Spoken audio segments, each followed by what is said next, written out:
బాలయ్య ఎన్టీఆర్ని ఒప్పుకుంటాడా లేదా? ఎందుకంటే తాజాగా కళ్యాణ్ రామ్ది సినిమా రాబోతోంది.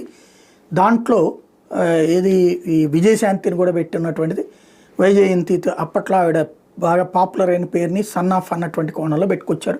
బాగా అవుతుంది. సాధారణంగా ఎక్కడికి పోయినా సరే ప్రెస్ అడుగుతారు కదా, మీ బాబాయ్తో సినిమా తీయరా అని. బాబాయ్ ఓకే అంటే మేము సినిమాకి రెడీ అని. మేము అంటే జూనియర్ ఎన్టీఆర్, కళ్యాణ్ రామ్ వాళ్ళని యాక్సెప్ట్ చేస్తారా?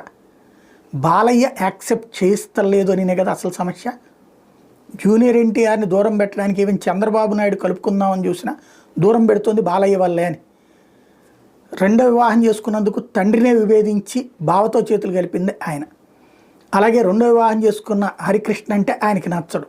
అట్లాగే హరికృష్ణ రెండో భార్య కాబట్టి ఆ భార్య బిడ్డలు, అదే ఆ భార్యకి సంబంధించినటువంటి బిడ్డని జూనియర్ ఎన్టీఆర్